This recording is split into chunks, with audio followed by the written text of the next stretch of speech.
¿Qué tal, gente? ¿Cómo están? Espero que muy bien, porque hoy les traigo algo que les va a poner los pelos de punta, guay.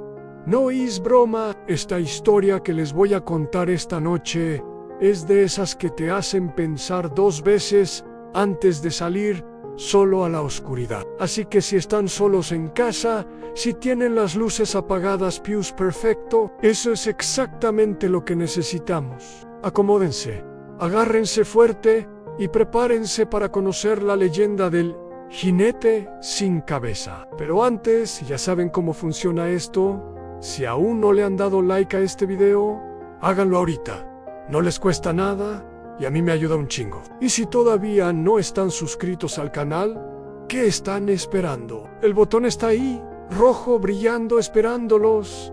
Dale listo, Ana, ahora sí. Aaron, todo esto sucedió hace muchísimos años, en un rincón olvidado de América del Norte aún, lugar donde los caminos eran de tierra, los pueblos eran pequeños y la ley era prácticamente un chiste. En esas tierras remotas, donde el viento soplaba entre los mezquites y las estrellas eran lo único que iluminaba la noche, existía una banda de vaqueros malditos, de los peores que uno se pueda imaginar.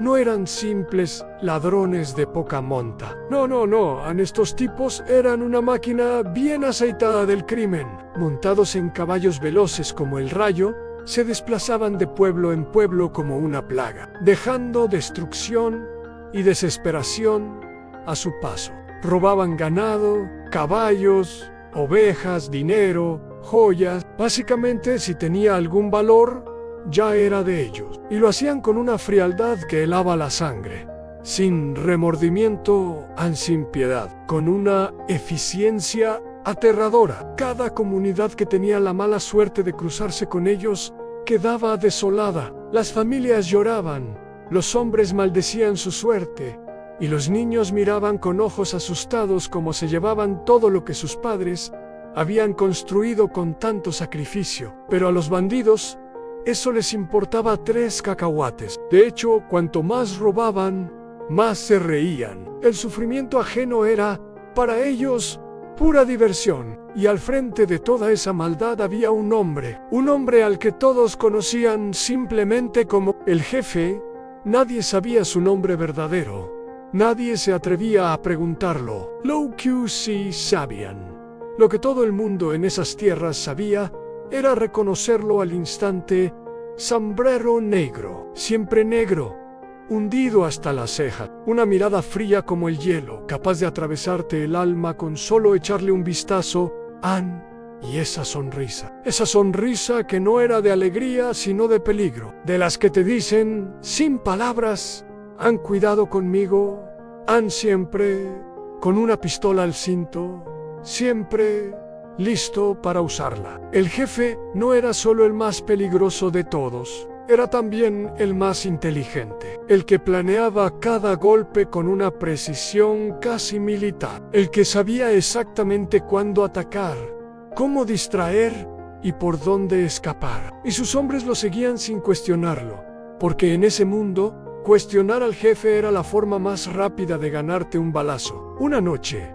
al caer el sol, cuando el cielo se pintaba de naranja y el bosque comenzaba a llenarse de sombras, el jefe reunió a toda su banda alrededor de una fogata. Las llamas bailaban y lanzaban destellos sobre los rostros sucios y cansados de esos hombres.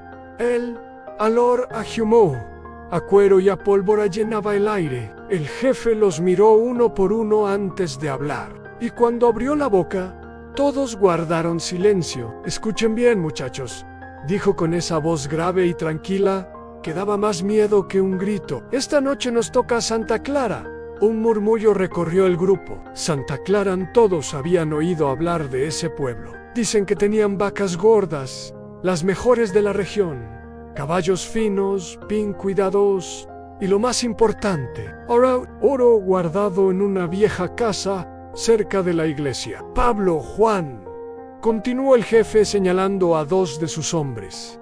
Ustedes 2 se encargan de distraer al pueblo. Prendan fuego al bosque del lado norte. Que corran, que griten, que se desesperen. Mientras tanto, el resto entramos por el sur y nos llevamos todo lo que quepa. Bienvenidos de vuelta, gente. Si acaban de llegar, les recomiendo que vayan al bloque anterior, porque esta historia ya empezó y se está poniendo buena. Pero si ya estaban con nosotros, entonces ya saben lo que se viene. El jefe tenía su plan listo. Santa Clara estaba en la mira y esa noche cambiaría todo para siempre. Juan escuchó la orden, pero algo en su pecho le apretaba. No era exactamente miedo, era más bien una corazonada, de esas que el cuerpo te manda cuando algo no va a salir bien. Levantó la vista hacia el jefe y con voz apenas firme preguntó: ¿y si alguien se enfrenta? ¿Y si intentan defenderse? El jefe giró la cabeza lentamente hacia él.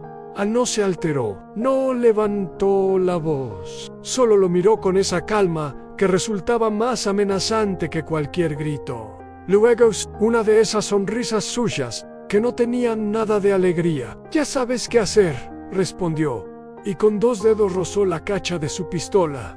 No hicieron falta más palabras. Juan asintió y no volvió a abrir la boca. Cuando la noche cayó por completo sobre Santa Clara, los bandidos se movieron como sombras, sin ruido, sin prisa, con la experiencia de quienes han hecho esto decenas de veces. Pablo y Juan se separaron del grupo y rodearon el bosque del lado norte. Llevaban antorchas escondidas bajo sus abrigos. La señal llegó en cuestión de minutos. Las llamas se levantaron entre los árboles con un rugido feroz, iluminando el cielo oscuro con un resplandor anaranjado y aterrador. El viento las empujaba y las hacía crecer más y más. Desde el pueblo las campanas comenzaron a sonar desesperadas. Las voces se multiplicaron. Hombres, mujeres, niños salían corriendo de sus casas con cubetas, mantas, lo que fuera, todos dirigiéndose hacia el norte, hacia el incendio, sin sospechar ni por un segundo que eso era exactamente lo que querían los bandidos. Santa Clara quedó prácticamente vacía, y por el sur, silenciosos como fantasmas, entraron el jefe y el resto de la banda. Lo que siguió fue una noche de horror para ese pueblo. Se metieron en cada casa, en cada corral, en cada rincón que pudiera guardar algo de valor, animales, dinero, joyas, herramientas. Todo lo que encontraban lo cargaban sin el menor reparo. Los pocos vecinos que se habían quedado, los ancianos, los enfermos, los que no podían correr, los miraban con ojos desorbitados desde sus camas o sus sillas, sin poder hacer nada. Pero hubo uno que sí intentó hacer algo. Era un hombre mayor, de manos gruesas y espalda encorvada por años de trabajo. Un aldeano que había dedicado toda su vida a criar su ganado. Cuando vio a los bandidos llevándose sus vacas, las que él había cuidado con sus propias manos desde que eran terneros, algo en él se rompió. Se levantó como pudo y salió corriendo hacia ellos, gritando con una voz que temblaba de rabia y desesperación: por favor, no se lleven mis vacas, es todo lo que tengo, todo». El jefe se detuvo, lo miró, y con una frialdad que helaría hasta el infierno, respondió sin ni siquiera molestarse en cambiar el tono de su voz: mejor te hubieras quedado en casa, viejo. Y con un simple gesto de su mano, uno de sus hombres sacó la pistola y disparó. El aldeano cayó al suelo levantando una nube de polvo, y los bandidos siguieron como si nada, como si acabaran de apartar una mosca del camino sin mirar atrás, sin sentir absolutamente nada. Cuando los pueblerinos volvieron del incendio, que resultó ser mucho más pequeño de lo que parecía, porque así estaba calculado, encontraron su hogar destrozado, las calles vacías de animales, las casas revueltas, y en medio del camino principal, el cuerpo de aquel hombre mayor, tendido en el polvo con los ojos todavía abiertos, mirando al cielo. El llanto que se escuchó esa noche en Santa Clara fue de los que no se olvidan. Pero mientras ese pueblo lloraba, al otro lado del bosque, en lo profundo de la oscuridad, los bandidos celebraban en su cueva secreta, alejada de todos, rodeados de lo que habían robado.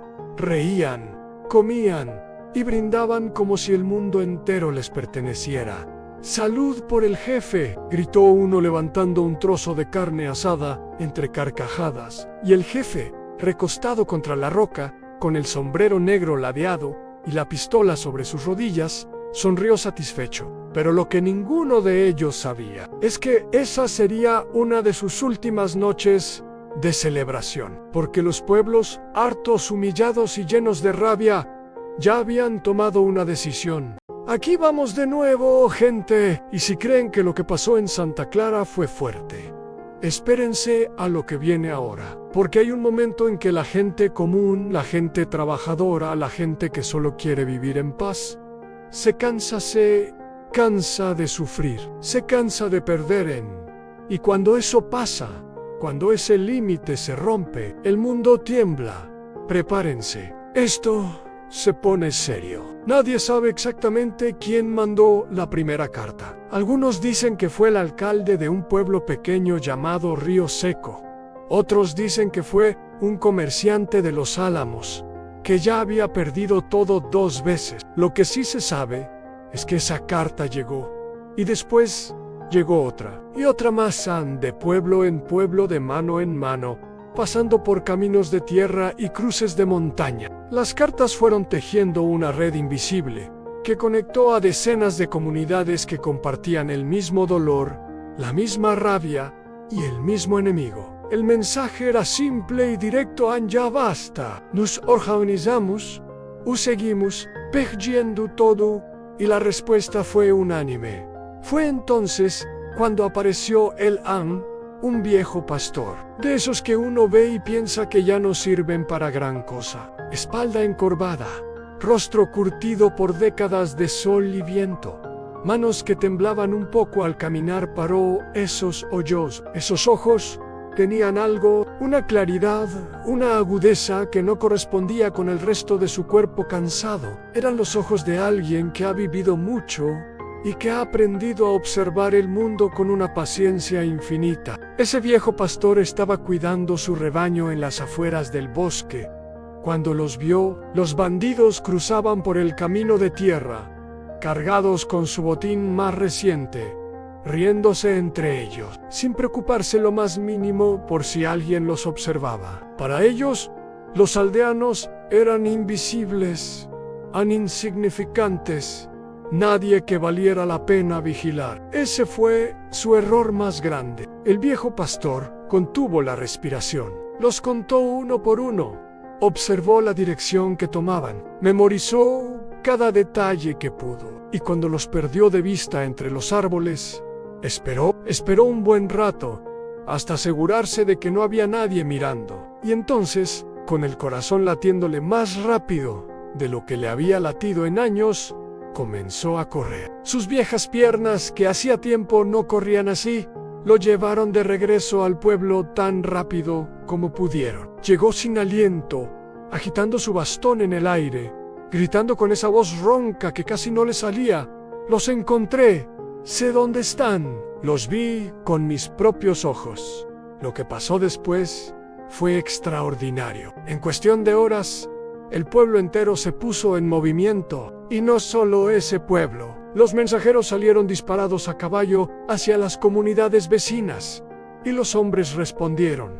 Llegaron de a 2, de a 5, de a 10, hombres de todas las edades, con lo que tuvieran a la mano: rifles viejos que crujían al amartillarlos, machetes, palos gruesos, cuchillos de trabajo. No era un ejército, estaba muy lejos de serlo, pero eran muchos y estaban furiosos. Y eso, a veces, vale más que cualquier arma. Se organizaron rápido, sin demasiadas palabras. No hacía falta un discurso largo. Todos sabían lo que habían perdido. Todos tenían una cara en mente, una pérdida que les ardía por dentro. Los planes de batalla se hicieron alrededor de una mesa de madera, a la luz de un candil, con mapas dibujados a mano y dedos señalando los caminos del bosque. Cuando cayó la noche, montaron a caballo. El silencio del bosque lo rompían solo los cascos de los caballos golpeando el suelo con fuerza. El viento comenzó a soplar más fuerte de lo normal, como si la propia naturaleza supiera lo que se venía. Las nubes oscuras se tragaron la luna y las estrellas, y la oscuridad se volvió casi total. Solo las antorchas que llevaban algunos de los hombres iluminaban el camino, proyectando sombras largas y temblorosas entre los árboles. Y desde la cueva, los bandidos los escucharon venir. Primero fue solo un rumor lejano, un sonido que no encajaba con la noche. Pero ese rumor fue creciendo, volviéndose más claro, más definido, hasta que no hubo manera de ignorarlo. Era el estruendo de decenas de caballos, era el grito de decenas de hombres, era la furia de todos los pueblos juntos, avanzando directamente hacia ellos. El pánico estalló dentro de la cueva como un rayo. «¡Nos encontraron! ¡Muévanse! ¡Vámonos ya!», gritó uno de los bandidos mientras volcaba su plato y se lanzaba hacia su caballo. La cueva se convirtió en un caos de gritos, empujones y caballos desbocados. Nadie pensaba en nadie más que en sí mismo. La lealtad que parecían tener entre ellos se evaporó en segundos. Cada uno buscaba su propia escapatoria, su propio camino hacia la oscuridad. Pero la tormenta que llevaba horas amenazando por fin descargó con toda su furia. La lluvia cayó de golpe, brutal y sin aviso. El suelo seco se convirtió en minutos en un lodazal resbaladizo y traicionero. Los caballos perdían el paso. Los hombres gritaban, y el jefe, que iba siempre al frente, que siempre había sido el primero en entrar y el último en salir, esta vez no pudo con el barro. Su caballo resbaló, el jefe cayó de golpe, de cara contra el lodo, con un ruido sordo que lo dejó desorientado y sin aire. Intentó levantarse, pero sus manos se hundían. El barro lo jalaba hacia abajo, y los cascos de los caballos de sus propios hombres pasaban peligrosamente cerca de su cabeza mientras huían. «¡Ayúdenme, malditos!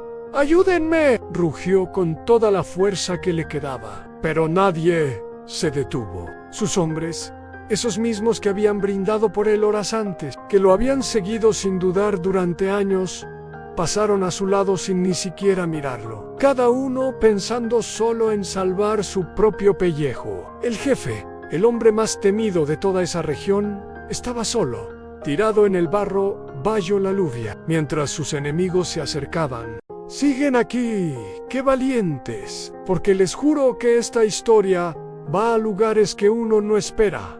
Ya vimos al jefe caer, ya vimos cómo sus propios hombres lo abandonaron como basura en el camino, pero lo que viene ahora, lo que los aldeanos le hicieron y lo que pasó después de su muerte, eso es lo que convierte esta historia en algo que la gente todavía susurra con miedo cuando el viento sopla fuerte por las noches. Vamos». A los aldeanos llegaron sobre él como una tormenta humana.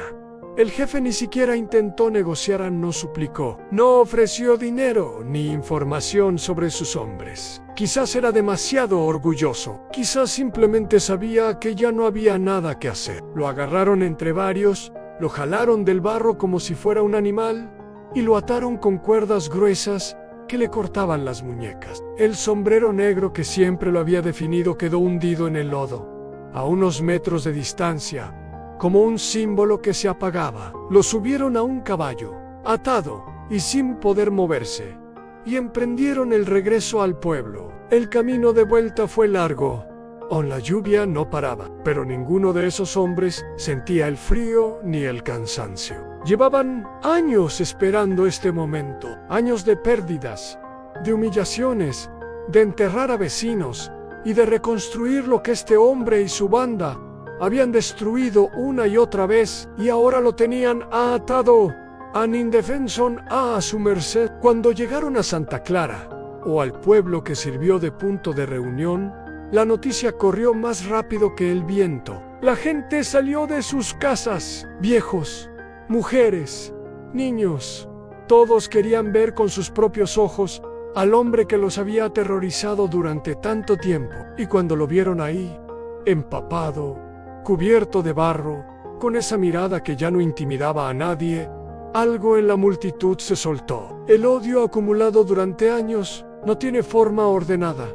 No tiene protocolo ni paciencia. Es una ola que cuando rompe, rompe con todo. Comenzaron los gritos.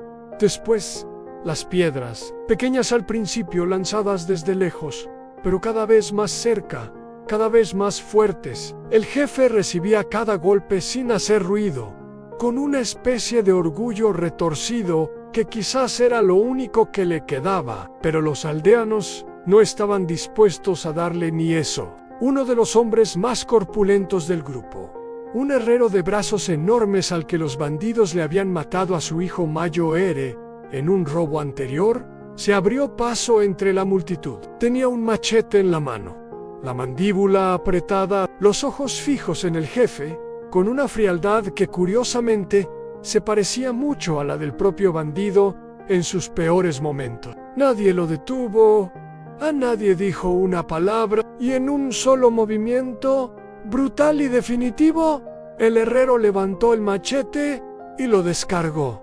El silencio que siguió fue absoluto. Duró apenas un segundo, pero fue un silencio tan denso, tan pesado, que quienes estuvieron ahí esa noche dijeron que nunca lo olvidaron. Era el silencio del fin de algo, del cierre de un ciclo largo y doloroso. Después vinieron los gritos, pero esta vez no eran de rabia, eran de Victoria, de una emoción mezclada y confusa que no tiene un nombre exacto, pero que todo ser humano reconoce cuando la siente. La cabeza del jefe fue colocada en lo alto de un poste de madera en el centro de la plaza principal. El sombrero negro, que alguien había recogido del camino, fue colgado justo debajo como un trofeo, como una advertencia para cualquiera que en el futuro tuviera la mala idea de amenazar a esos pueblos. El cuerpo fue arrastrado lejos del pueblo y enterrado en una cueva cercana, sin nombre, sin marca, sin ningún tipo de ceremonia, como si nunca hubiera existido. Y por unos días todo pareció estar bien. Los pueblos respiraron. La gente volvió a dormir con las puertas sin cerrojo. Los niños jugaron de nuevo en las calles sin que sus madres los llamaran a entrar con miedo. El ganado pastaba tranquilo. El sol parecía brillar diferente, más limpio, como si también él hubiera estado esperando que todo esto terminara. Pero el alivio duró poco, porque algunas cosas no terminan con la muerte. Algunas cosas, especialmente las que nacen de la crueldad y la violencia extrema, se quedan pegadas al mundo de los vivos como una mancha que ningún agua puede lavar. Pasaron meses, luego un año, luego varios, y entonces empezaron las historias. Al principio eran solo rumores, cosas que la gente decía a media voz, en las cantinas o alrededor de las fogatas, con esa mezcla de vergüenza y miedo que tiene uno cuando cuenta algo que sabe que suena ridículo, pero que de alguna manera no puede dejar de creer. Que por las noches, cuando la luna llena se asomaba entre las nubes y el viento comenzaba a aullar entre los árboles, se escuchaba algo. Un galope, no el galope casual de un caballo suelto buscando agua, no. Era un galope firme, rítmico, decidido. El galope de alguien que va a algún lugar con un propósito muy claro. Y cuando la gente se asomaba a las ventanas o se atrevía a mirar desde el umbral de sus puertas, no veían a nadie. Nadan solo el viento moviendo el polvo del camino y las sombras de los árboles bailando bajo la luna, hasta que algunos empezaron a ver algo más, una figura oscura, montada en un caballo negro como el carbón que se movía sin hacer ruido, como si flotara apenas sobre el suelo, alta, imponente, con un abrigo largo que ondeaba detrás de ella, como las alas de algo que no pertenece a este mundo, y donde debería estar la cabeza no había nada. El primero que lo contó en público fue un hombre llamado Rodrigo, un campesino de mediana edad conocido en el pueblo por ser de los más serios y sensatos. Nada de imaginaciones ni de cuentos. Tipo de pies en la tierra. Por eso precisamente nadie se atrevió a reírse cuando entró una noche a la cantina con el rostro blanco como el papel y los ojos desorbitados. Se sentó, Ann pidió un trago, se lo bebió de un golpe y entonces habló. «Lo vi», dijo con voz apenas audible. Era él, era el jefe, pero no tenía cabeza. Iba montado en ese caballo negro suyo, directo por el camino principal, a paso lento, como si estuviera buscando algo. Nadie dijo nada por un momento. ¿Y el olor?, preguntó alguien desde el fondo. En voz baja, Rodrigo lo miró. ¿Cómo sabes lo del olor? Silencio. Porque yo también lo vi, respondió la voz. Hace 3 noches. Y el aliento que despedía era como respirar directamente desde el infierno. Me enfermé 4 días, fiebre, vómitos. No podía levantarme. Lo que siguió fue una cascada de confesiones susurradas. Resulta que varios en el pueblo habían visto o sentido algo en las últimas semanas, pero nadie había querido ser el primero en decirlo, por miedo a que se rieran de ellos. Ahora nadie se reía, y desde esa noche, Santa Clara y los pueblos cercanos dejaron de ser los mismos. Las puertas volvieron a cerrarse con llave al caer el sol. Las madres volvieron a llamar a sus hijos adentro antes de que oscureciera. Y por los caminos del bosque, nadie caminaba solo después de la medianoche, porque el jinete sin cabeza había llegado. Y según los que lo habían visto, cada noche que salía, su voz retumbaba entre los árboles con una frase que helaba hasta los huesos. «Devuélvanme mi cabeza». El terror había vuelto, pero esta vez no venía de un hombre de carne y hueso. Esta vez venía de algo mucho peor.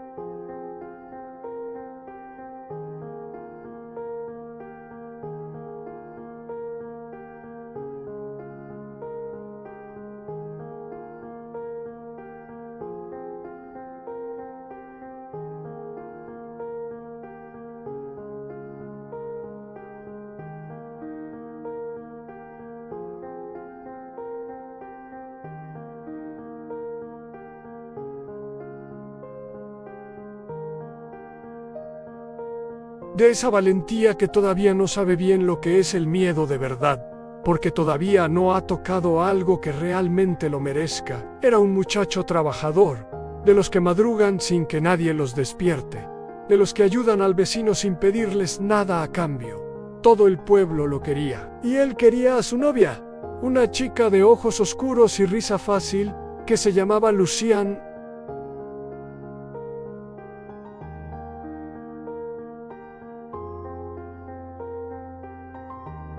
Era una de esas noches en que la luna llena ilumina el camino, casi como si fuera de día, y el aire huele a tierra mojada y flores silvestres.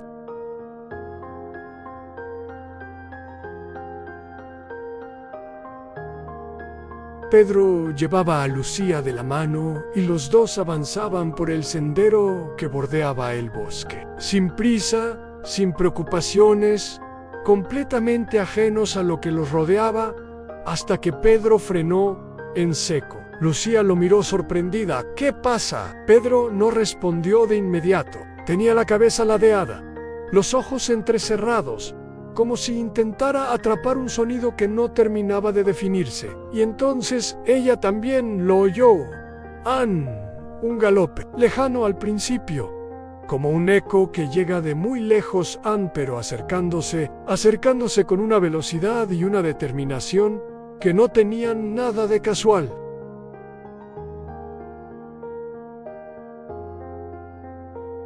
«¿Escuchaste eso?», le preguntó con la voz apenas por encima de un susurro. Lucía asintió.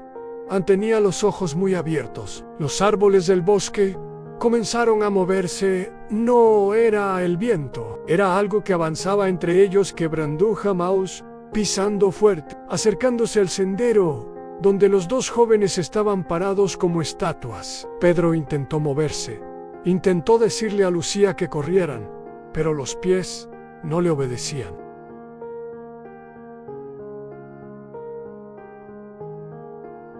Del borde del bosque, entre las sombras que la luna no alcanzaba a iluminar, apareció el caballo negro, completamente negro, tan oscuro que casi se confundía con la noche misma. Sus ojos brillaban con una luz extraña, roja como brasa, y sus patas golpeaban el suelo con una fuerza que hacía vibrar la tierra bajo los pies de Pedro y Lucián, y encima del caballo, la figura alta, cubierta con un abrigo largo y oscuro.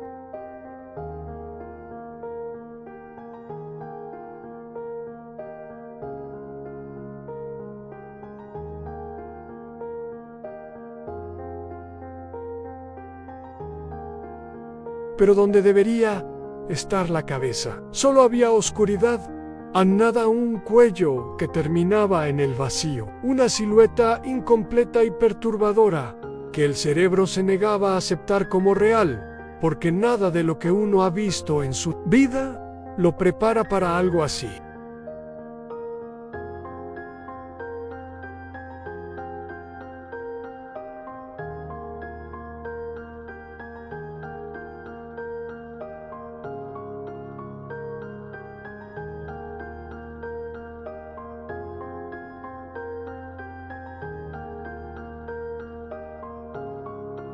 El silencio que siguió fue de los que pesan, y entonces llegó la voz.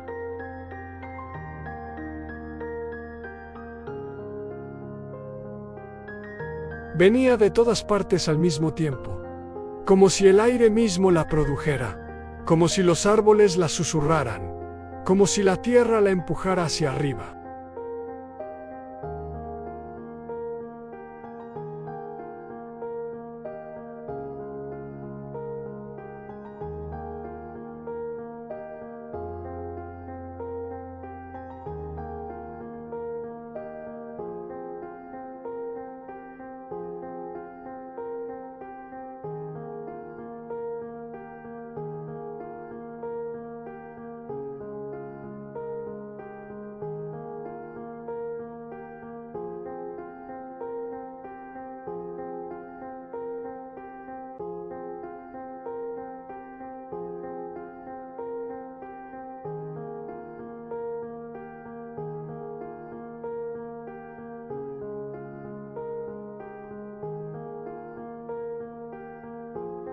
Era como hablar con algo que no tiene límites, que no tiene gestos que uno pueda leer, que no tiene nada que lo haga predecible. Cuando la voz volvió, llenó el aire con una frialdad que Pedro recordaría el resto de su vida.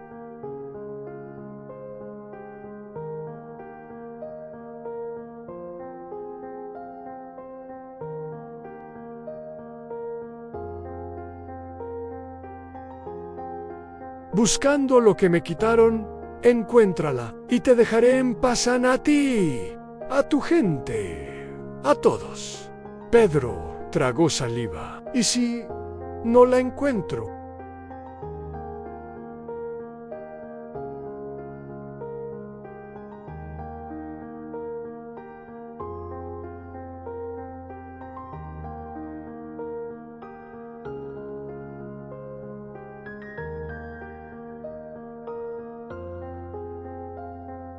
Asintió porque en ese momento, frente a esa figura imposible sobre ese caballo negro, no había nada más que hacer. Lo intentaré, pero no nos hagas daño. El jinete sin cabeza se quedó completamente inmóvil por un momento más. Luego, lentamente, giró el caballo.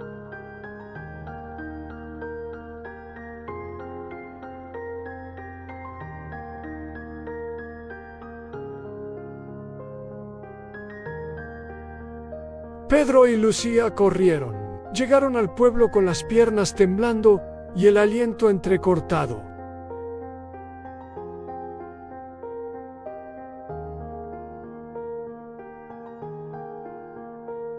Su abuela, la anciana más vieja del pueblo, la que había vivido todo, la que recordaba los tiempos de los bandidos como si hubiera sido ayer.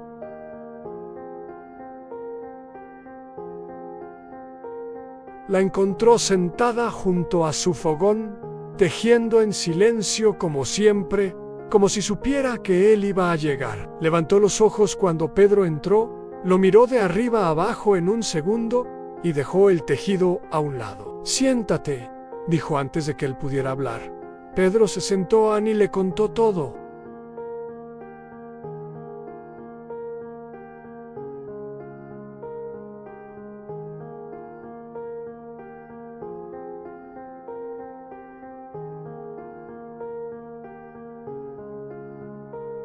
Cuando Pedro terminó, la anciana suspiró profundo, se frotó las manos sobre el delantal y empezó a hablar. Ese hombre era el líder de la banda que aterrorizó estos pueblos hace muchos años.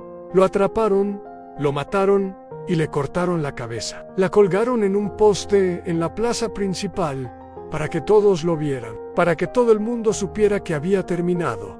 Ann hizo una pausa, pero nadie pensó en lo que pasaría después.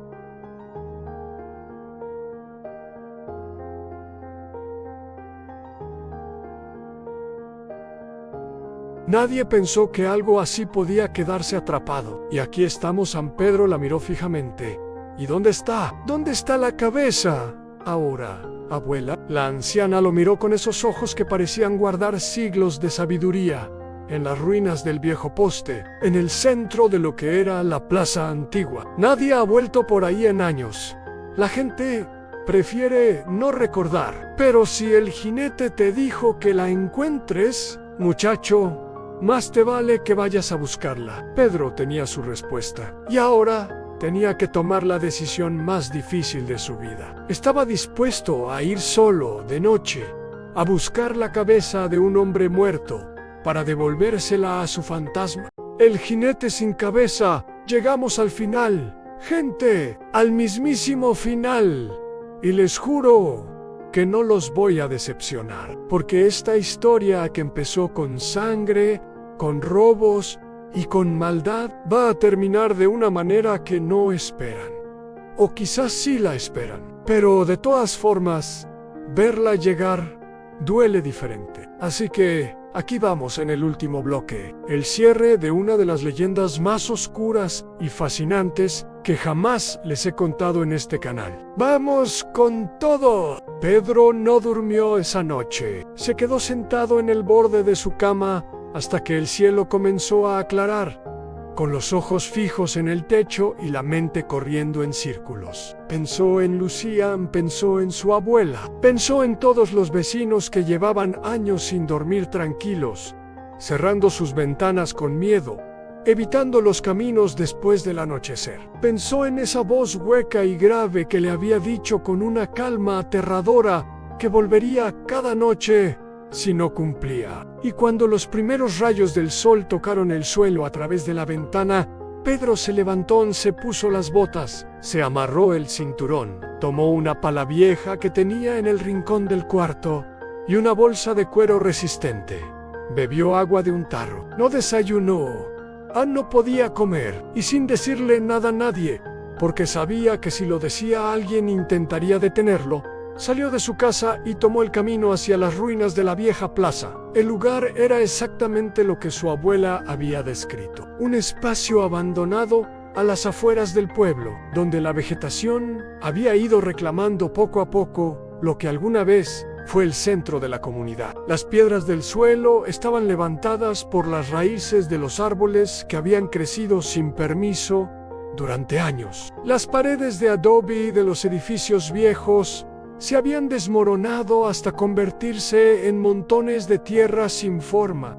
En el centro, todavía de pie aunque inclinado y carcomido por el tiempo, estaba el poste donde décadas atrás habían colgado la cabeza del jefe. Pedro se quedó mirándolo un momento. Desde lejos, era solo un palo viejo y podrido, pero sabiendo lo que sabía, tenía algo, una presencia, una pesadez en el aire alrededor que hacía que la garganta se cerrara un poco al acercarse. Ann respiró hondo y empezó a cavar. El suelo alrededor del poste era duro en la superficie, pero más blando debajo, lleno de raíces delgadas que se enredaban en la pala y dificultaban cada movimiento.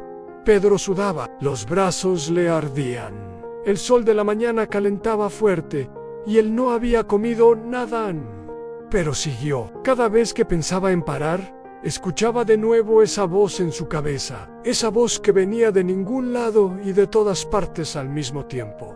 «Devuélvanme mi cabeza», y siguió cavando. Fue después de casi una hora, cuando la pala golpeó algo que no era tierra, ni raíz, ni piedra. Algo que sonó diferente. Ann con Pedro dejó la pala a un lado y se arrodilló en el suelo. Con las manos fue apartando la tierra con cuidado, con esa delicadeza extraña que uno tiene instintivamente cuando sabe que está tocando algo que perteneció a un ser humano, aunque ese ser humano fuera un monstruo. Y ahí estaba en un cráneo, viejo, manchado de tierra oscura, con algunas grietas en la parte superior, y justo al lado, medio enterrado, arrugado y casi deshecho por los años, pero todavía reconocible en su forma general, el sombrero negro.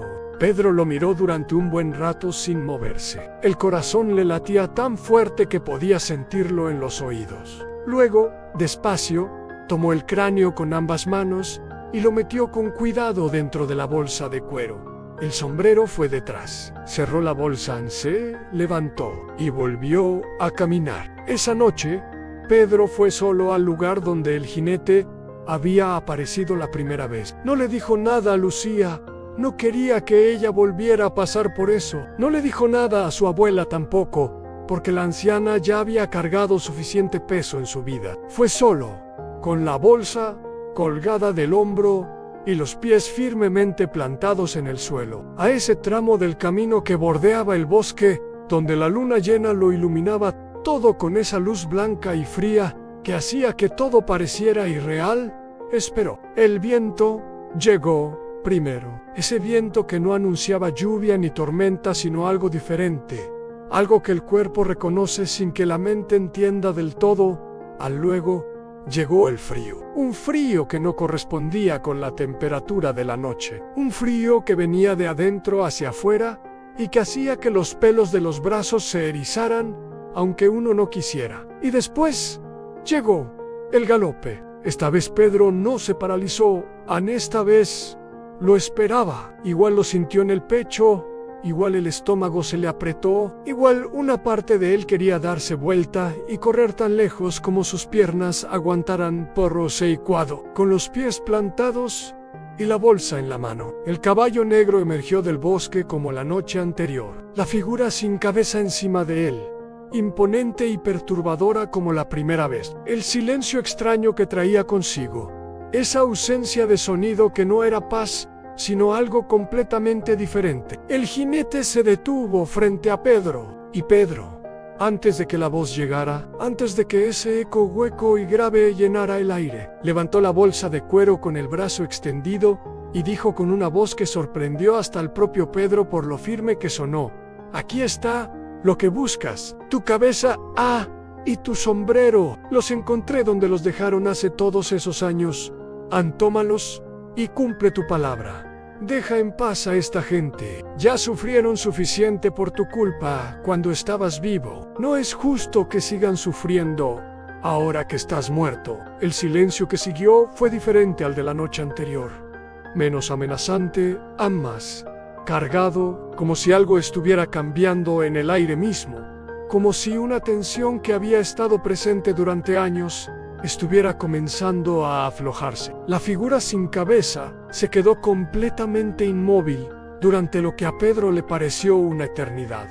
El caballo negro no se movía. Las crines no ondeaban. Todo estaba quieto, suspendido, como si el mundo entero contuviera la respiración. Y entonces llegó la voz, pero esta vez sonaba diferente, menos hueca, menos aterradora, casi cansada, como la voz de alguien que ha estado cargando algo muy pesado durante mucho tiempo y que finalmente puede soltarlo. «Eres valiente, muchacho», dijo el jinete, «más valiente que cualquiera de los hombres que alguna vez me siguieron. Y eso merece una recompensa». Pedro bajó un poco la bolsa, confundido. «No necesito recompensa, solo quiero que te vayas y que no vuelvas». «Y así será», respondió la voz con esa calma nueva y diferente. «Pero escúchame bien, porque solo lo diré una vez. Cerca de la montaña del sur, junto a una roca grande, con una grieta en forma de cruz, hay una cueva pequeña, casi oculta por los matorrales. Adentro encontrarás lo que dejé en este mundo cuando me fui. Un tesoro, es tuyo. Úsalo bien, mejor de lo que yo usé todo lo que tuve en vida. Pedro abrió la boca para responder, pero el jinete sin cabeza ya estaba estirando esa mano enorme hacia la bolsa. Pedro la soltó, y algo extraordinario ocurrió entonces.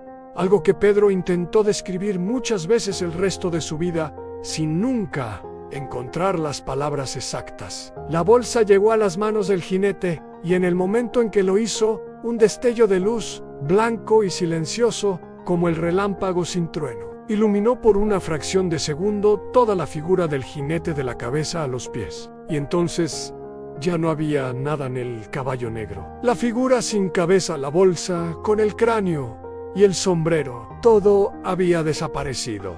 Sin sonido, sin humo, sin ningún rastro de que hubiera estado ahí. Solo el camino vacío bajo la luna y el viento moviéndose suavemente entre los árboles, como si nada hubiera pasado nunca. Pedro se quedó parado en ese mismo lugar durante un buen rato, solo, mirando el punto donde la figura había estado. Luego miró sus manos, luego miró el cielo, y soltó el aire que llevaba contenido sin darse cuenta. Al día siguiente fue a la montaña del sur. Tardó casi toda la mañana en encontrar la roca con la grieta en forma de cruz, porque el terreno era irregular y los matorrales crecían tan densos que en algunos tramos avanzar era casi imposible, pero la encontró. Y detrás de los matorrales que la rodeaban, casi invisible si uno no sabía exactamente lo que estaba buscando, estaba la cueva. Era pequeña, baja, había que agacharse para entrar. Adentro olía a tierra vieja y a tiempo. Las paredes eran de roca natural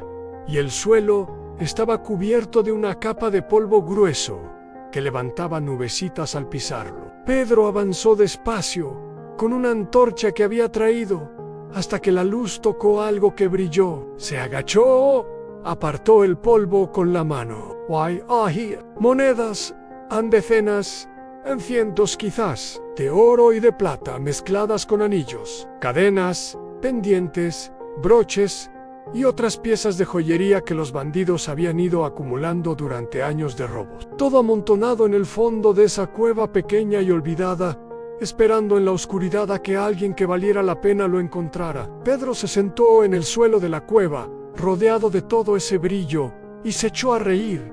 No de alegría exactamente, era una risa de alivio, de incredulidad, de esas que salen cuando algo que parecía completamente imposible resulta ser completamente real. Lo que vino después es la parte de la historia que más le gustaba contar a la gente del pueblo. Con ese tesoro, Pedro no se hizo rico en silencio, ni se fue a vivir a otra parte. Se quedó, y lo primero que hizo fue repartir entre las familias que más habían sufrido los robos de los bandidos durante todos esos años. El anciano que había perdido su ganado, cuya viuda seguía viviendo en la miseria. Las familias de los hombres que habían muerto intentando defender sus hogares, los que nunca habían podido reconstruir lo que les destruyeron. Después, con lo que quedaba, construyó cosas en una escuela, un pozo de agua nueva para el pueblo, un camino mejor que el de tierra que se volvía intransitable cada vez que llovía. Y se casó con Lucía. La boda fue sencilla, pero el pueblo entero fue en todos, hasta los más viejos, que casi no podían caminar, llegaron apoyados en sus bastones para celebrar, porque no estaban celebrando solo una boda, estaban celebrando el fin de algo oscuro y el comienzo de algo diferente. Y el jinete sin cabeza nunca más volvió a aparecer, ni en luna llena, ni con viento fuerte, ni en los caminos del bosque, ni en los sueños de los aldeanos. Desapareció completamente, como si nunca hubiera existido, como si finalmente, después de tantos años vagando sin descanso entre este mundo y el otro, buscando lo que le habían quitado, hubiera encontrado la paz que ningún ser humano, ni siquiera el más malvado, debería ser negado para siempre. Y así termina la historia del jinete sin cabeza. Una historia que empieza con maldad y termina con valentía, que empieza con un hombre que tomó todo lo que pudo de los demás y termina con un joven que usó lo que encontró para devolverle algo a su pueblo, que empieza con una cabeza colgada en un poste como símbolo de odio y termina con esa misma cabeza de vuelta como acto de paz. A veces, las historias más oscuras esconden la lección más luminosa. Y bueno, gente,